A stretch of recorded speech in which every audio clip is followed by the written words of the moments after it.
請注意，呢個男人係華仔，唔係普通華仔，係一個可以變身飛機師、醫生、律師，仲要講嘢信到你死嘅頂級神篇。佢細個就目睹老豆喺商場鬥智鬥勇，學識咗點樣拎住數唔俾錢。屋企因為財困四分五裂，老豆破產，阿媽又走去同第二個男人拍拖。華仔心入面爆煲，15歲嗰年直接走人，誓要喺呢個世界揾翻自己地位，但條路係靠詐騙。華仔第一招就已經贏過頭，佢扮成泛亞航空機師，點做？去揾人影相，複製飛行員證件，再做假支票，到處簽著。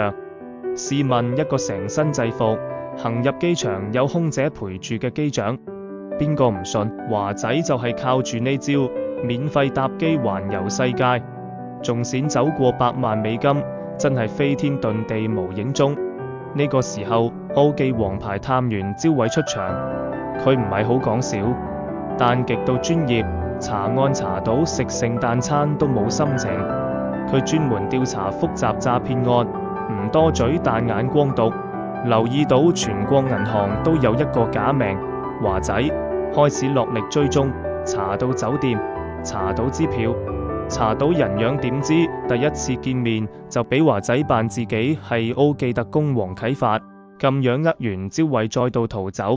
呢場戲簡直係反轉再反轉，堅離地得嚟又真實到爆。你以為佢得一招飛機師，笑咗。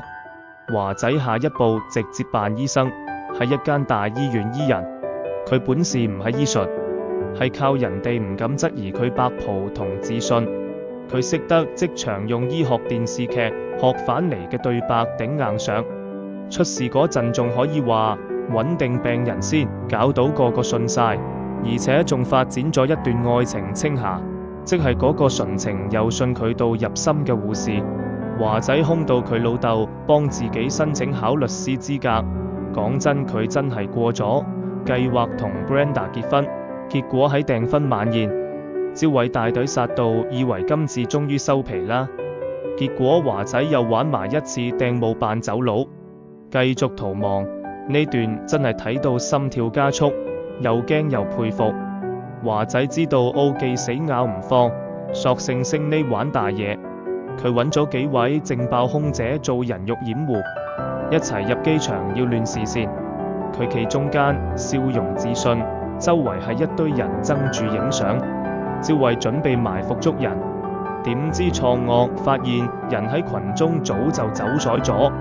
呢幕真係經典，以為捉到，點知佢已經飛咗。幾年後，奧記真係追到法國。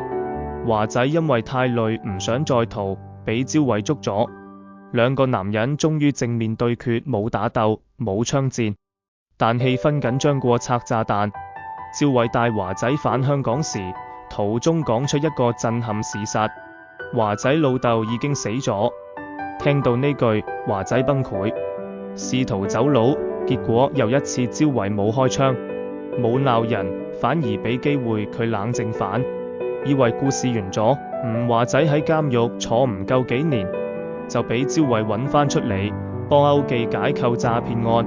兩個由對手變成拍檔，一個出身玩假支票，一個堅守法紀，但互相欣賞，互相信任。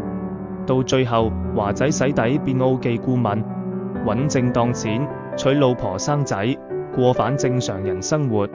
個個都以為佢呢世玩完，點知佢最後係用聰明才智行出自己新人生。